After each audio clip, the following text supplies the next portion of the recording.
قال الله تعالى في الكتاب العزيز أعوذ بالله من الشيطان الرجيم بسم الله الرحمن الرحيم. Sudah berapa surat yang kita lewati sudah. Peringatan demi peringatan harusnya sudah mengenal lah Pak, setidaknya begitu. Ini jauh kata-kata Allah untuk kita semuanya, mudah-mudahan begitu.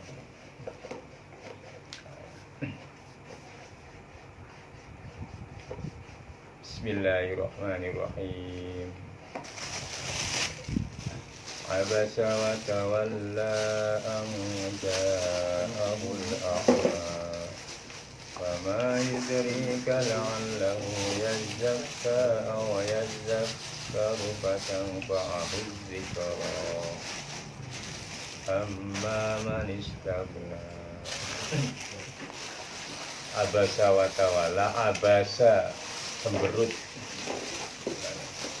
merengut. Tokoh nabi merengut cemberut. Watawalla lan melengos, wajahnya melengos,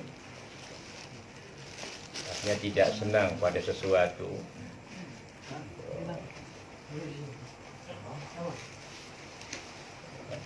Melebu. Nanti nggak paham bahasanya, melebu. Geser.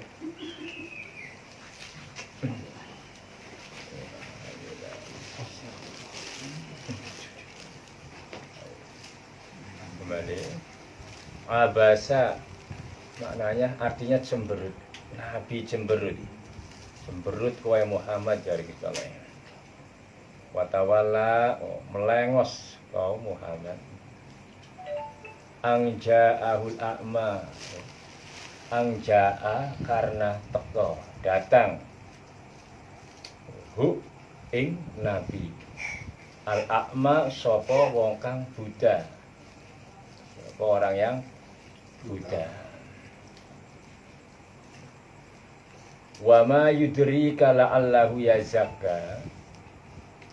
Wa ma yudrika, bahwasanya aku tidak mengetahui kepadamu Muhammad. La'allahu, menawa, mudah-mudahan orang yang buta ini yazakka itu bagus. Tolong manglo nih Kanjeng Nabi. Artinya apa namanya istilah manglo itu? Yang menyindir gitu. Awayat zakaru fatang fa'ahu dzikra. Awayat zakaru atau menerima pitutur nasihat. Pernah ke orang-orang di mana nasihat ya? Fatang fa'ahu dzikra, maka memanfaati terhadap orang yang buta itu zikro, apa nasihat itu. Jadi abasa wa tawalla angja ulama begini asbabun nuzulnya. Ketika Nabi sedang ngobrol sama pembesar-pembesar kafir, Nabi bangga kedatangan orang-orang kafir, orang-orang kaya, penguasa, bangga. Trump teka ini seneng ya. Ya. Tekanan Trump kan kesenengan ya. Di Amerika pan teka apa maning Raja Salman, pembesar namanya. Bangga ini.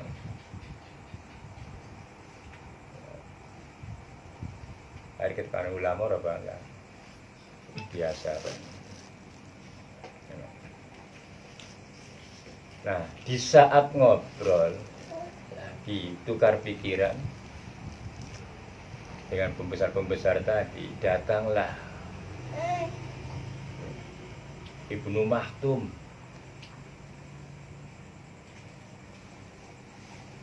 Abdullah bin Umi Maktum. Ini termasuk ashabul awalin ini, orang Buddha yang masuk Islam, tarapan sahabat Bilal ini termasuk ini Abdullah ibnu Maktum. Tapi dia cacat matanya. Nah di saat itulah, di saat ngobrol kanjeng Nabi serius dalam pembicaraan itu, datang Abdullah ibnu Maktum ini, assalamualaikum ya Rasul, ajari aku ya Rasul tentang ilmu-ilmunya Allah. Nah begitu. Kanjeng Nabi apa? Karena tidak tahu, Maktum tidak tahu ini lagi ada pembicaraan dengan orang-orang besar. Nabi pun merasa terganggu, akhirnya cemberut. Dia bocah, mau kesel, cemberut dengan tidak kesukaannya itu. Maka Allah menurunkan wahyunya. Abasa wa tawalla, kau cemberut ya Muhammad.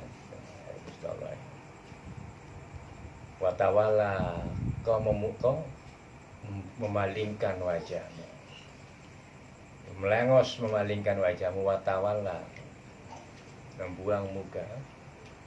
Ang ja'aul ama, hanya karena kedatangan orang yang buta.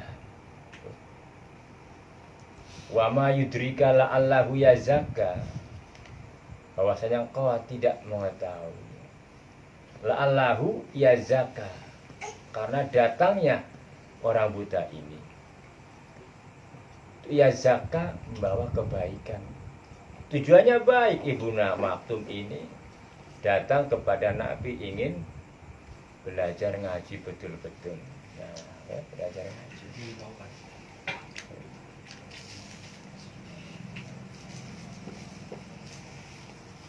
Sedangkan yang masih kafir ini tidak tentu begitu. Makanya awayat zakaru fatanfa'ahu dzikra.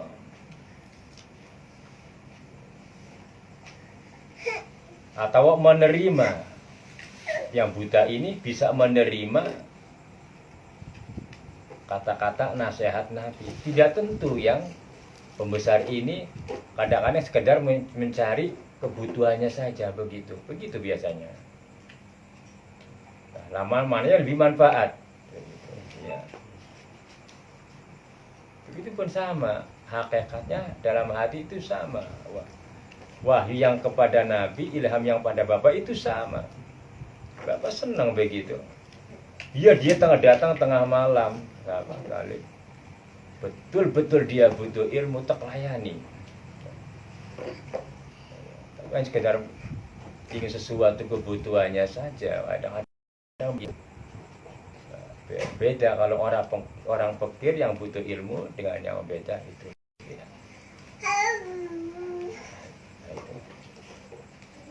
Nabi dipanglo, istilah orang Jawa dipanglo, bendu Gusti Allah ning kanjeng Nabi. Amma manistagna, nah begitu. Adapun orang yang kaya, manistagna, orang yang kaya itu Muhammad dari kanjeng Nabi dari gitu ya. Fa'ang talahu tasodda, fa'angta, maka bahwasanya kamu lahu terhadap orang-orang kaya itu tasoda, menghadap, diladeni.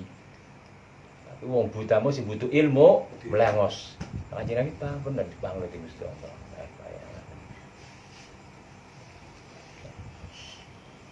Wa ma alaika alla yazakka, wa ma alaika, bahwasanya itu tetap atas kamu Muhammad, Allah ya zakka, bahwasanya orang-orang tersebut kepada kamu itu Allah ya zakka, tidak beriman kepadamu. Jadi apa? Nabi selalu dituntun oleh Allah itu. Siapa dia yang datang, Allah tahu. Nabi tahu karena dituntun oleh Allah, maksudnya begitu. Tujuan itu cuma teka-tek loro, sekedar mengambil manfaatnya saja. Nah, sedangkan yang betul-betul bernilai di hadapan Allah, Nabi tidak tahu waktu itu. Lalu Nabi Allah mengirimkan mau memberikan wahyu, baru Nabi mengerti begitu. Nah ini abasa wa tawalla ang ja'aul hama, ini bisa dipatokan Bapak juga ya begini begitu. Wa amma man ja'aka yas'a wa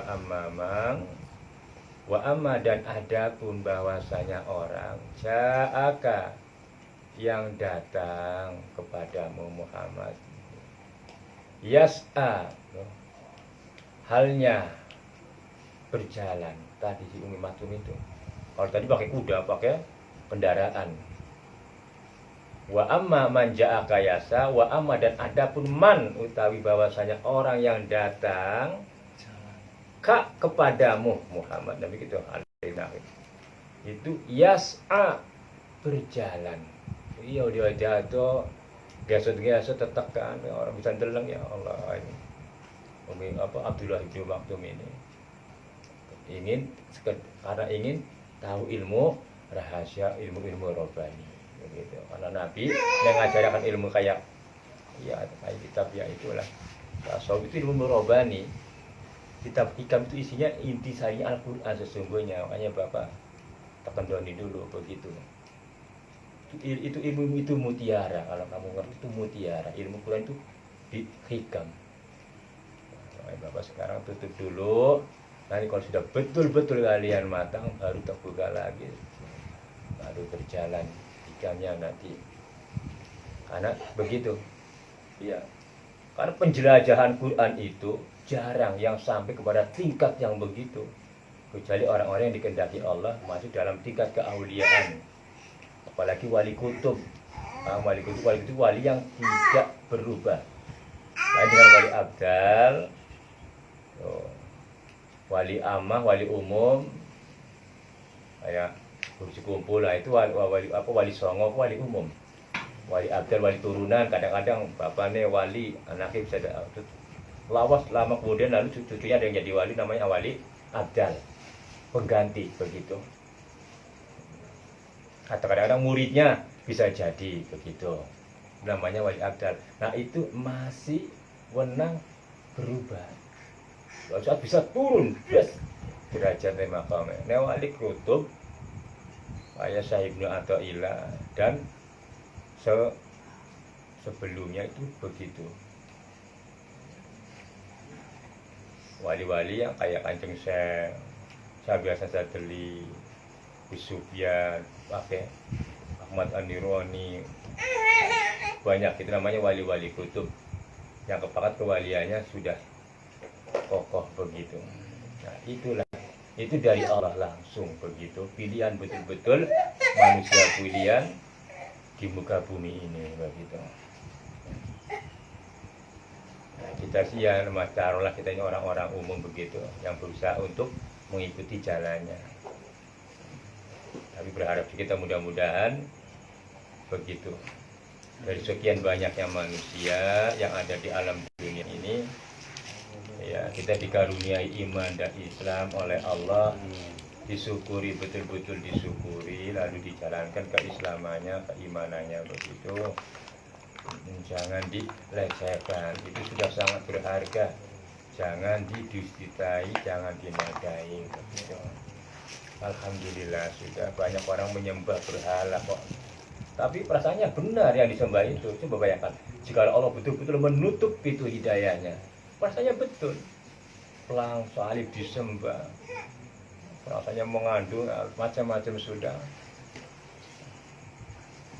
Jikalau Allah tidak membuka hidayahnya, maka terus mengikuti jalurnya setan dan amarahnya. Apa yang ada di pikiran akalnya yang dikuasai oleh itu, ya itu begitu sudah. Alhamdulillah percaya dengan, coba aja, Allah yang kita sembah wujudnya tak tampak, tetapi kias wujudnya nyata, yaitu kita dan semua alam ini. Nah itu kan keyakinan begitu. Nah, sedangkan Tuhannya mereka kan rata-rata wujud. Iya, ada yang telanjang, macam-macam, ada yang metu taringnya itu. Aduh ya, masa wiragora disembah. Macam-macam ya begitulah. Yang itu karena begitu sudah. Alhamdulillah begitu menyembah Tuhan yang Maha Suci. Kesuciannya tidak ada yang menyamai kekuasaannya yang suci. Kuasaannya sifatnya yang maha suci, tidak ada yang menyamai, itulah kita. Nah, tinggal diperdalam saja supaya betul-betul kita sampai kepada hamba yang diridhoi oleh Allah, itu sampai kepada derajat yang pertama, yaitu sampai menjadi hamba yang betul-betul saja. Qala Allah Ta'ala fil kitabil aziz wa amma man ja'aka yas'a wa huwa yakhsha. Wa huwa, halnya bahwasanya man, orang yang buta tadi itu yakhsha, orang yang takut kepada Allah. Nah, fa'angta anhu talaha, fa'angta, maka bahwa engkau Muhammad, anhu dari orang itu, talaha, itu ketungkul, artinya apa? Diremehkan begitu. Nah, Kanjeng Nabi domong di mustola ya. Arti domong dipelajari, diwarai lagi. Artinya apa? Nilai uang hati-hati. Membaca jangan dilihat dengan dohirianya, baca dengan pandangan hati. Apa yang kita lihat di alam dunia ini jangan diklaim dalam keadaan dohiriah. Baca karo dengan pandangan hati itu supaya selamat. Jangan langsung ngomong, lihat ya. Jangan langsung menyangka-nyangka. Dipikir dulu, yang sabar. Karena nafsu itu begitu melihat, wah kau langsung menyalahkan kamu, ini begitu. Langsung aja jadi analis ya, jadi analis ya. Wah, sih menurut ini begini, gempa itu begini. Waduh, gayanya. Tahu apa setelah ada kejadian baru menganalisis begitu dengan perkiraan yang tidak benar. Diam saja kita baca apa yang sungguhnya terjadi, ini adalah kehendak Allah. Nah, yang kita tunggu adalah hikmah dari kejadian itu. Itu kadang-kadang 2-3 hari atau sebulannya kemudian akan datang, makanya kita diam begitu. Kita tunggu aja nanti setelah kejadiannya ada apa di belakang. Itulah tujuannya Allah mendatangkan peristiwa itu. Jangan mengklaim tukaran lalu dikandakakan sama manusia.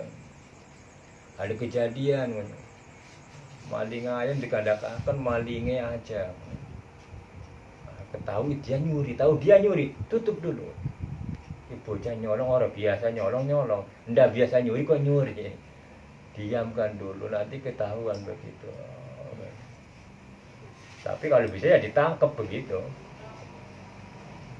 Setelah ditangkap, diadili secara pribadi. Kenapa? Nah, itu begitu. Dan kita melihat kejadian aibnya orang, jangan diceritakan di luar. Kenapa Allah memperlihatkan aib itu? Itulah tujuannya untuk kita ambil sebagai ibroh, pembelajaran dari Allah. Jangan sampai terjadi hal yang tidak diinginkan terjadi kepada kita. Maksudnya begitu, ambillah hikmahnya. Begitu juga kejadian yang telah menimpa kepada kita semua, ambil hikmahnya. Begitu apa yang terjadi semua arti ada hikmahnya. Kalau betul-betul kita berpikir dengan akal yang sempurna. Nah, ini Kanjeng Nabi, lagi diwarisi Gusti Allah, lagi diajari. Bagaimana kedatangan seorang buta membedakan dua perkara. Saat satu sebagian orang-orang kaya, penguasa, satu orang buta aja. Tapi bagi Allah sangat berharga orang ini karena menerima nasihatnya, dan nasihatnya itulah nanti akan menjadi pembelajaran bagi orang-orang yang lain. Begitu kuatnya Abdullah ibnu Maktum ini dari jauh datang ke masjid, tergesa-gesa. Tuh, bayangkan begitu. Kenapa? Karena kuat imannya itu dakwah begitu.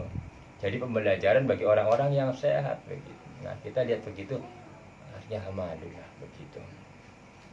Kita yang sehat, yang sempurna, harusnya lebih dari mereka yang diberi cacat hidupnya di dunia ini. Gitu. Kalla innaha tadzkira. Jangan begitu Muhammad, innaha tadzkirah, sungguhnya surah Al-Quran itu tadzkirah, jadi pitutur. nasihat. Famang syaa dzakara, maka siapa yang mengharapkan ditutur adzakara, maka terima pitutur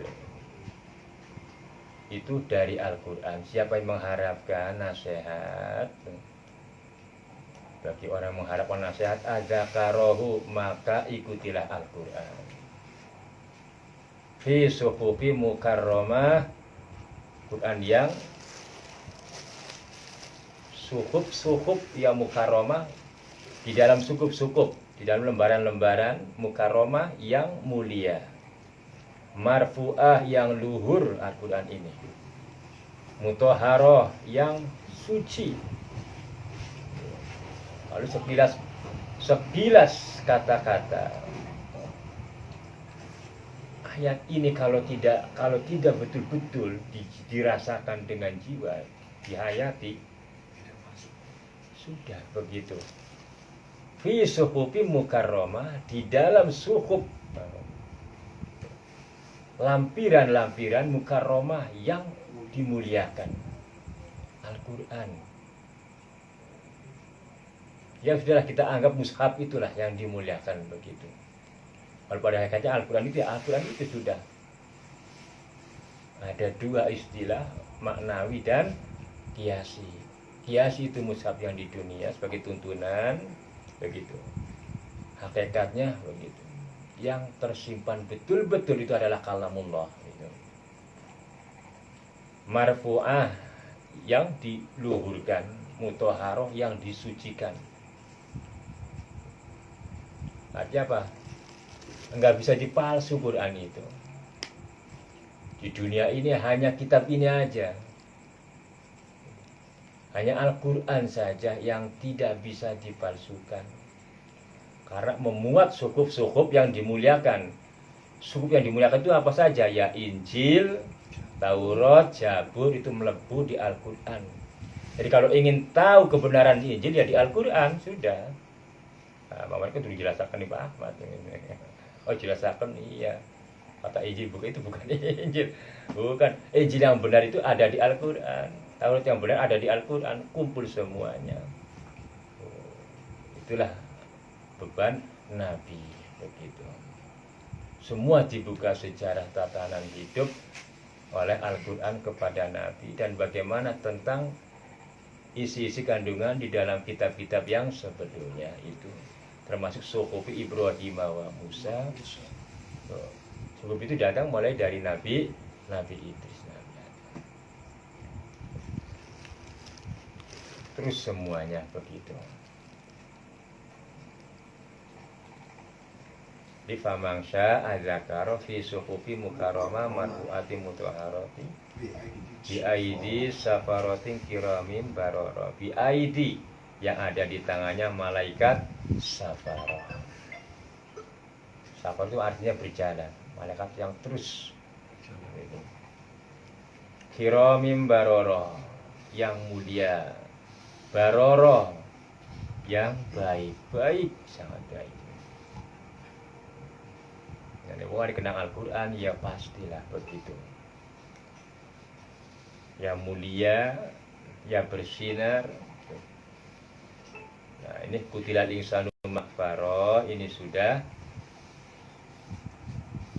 beda pasal lagi. Kutilan maknanya dan laknati sapa insan, sapa orang-orang kufur, ma'akfaro. Ya, tapi kufur maksudnya begitu. Nah, ini makanya akfar itu kufur. Min aisai'in khalaqahu. Besok maning. Tidak ada gelis peragat. Jadi gitu aja lah, Pak. Jadikan patokan hidup sudah. Jangan remehkan dawai Al-Quran ini. Apa yang sudah kita dengar, ya itu sudah berarti peringatan untuk kita. Bapak hanyalah sebagai wasilah penyampai saja. Juga untuk Bapak sendiri, aku sendiri begitu, apa yang aku tak hayati betul, tak jiwai betul-betul ditadaburi betul-betul. Supaya apa? Supaya terkuak takbir rahasia di dalam ayat itu. Artinya memohon kepada Allah nanti secara halus yang tidak kita terasa, tiba-tiba mengerti sesuatu dari apa yang kita hayati di dalam ayat ini, begitu. Tetapi bersihkanlah hati ini, jauhkan sebuah perkara-perkara yang mengandung maksiat. Gitu aja lah, mudah-mudahan bermanfaat. Akhirnya Allahumma salli wa sallim ala sayyidina wa habibina wa tabi'ina wa karimina wa maulana Muhammad wa sallim wa radhiyallahu tabaraka wa ta'ala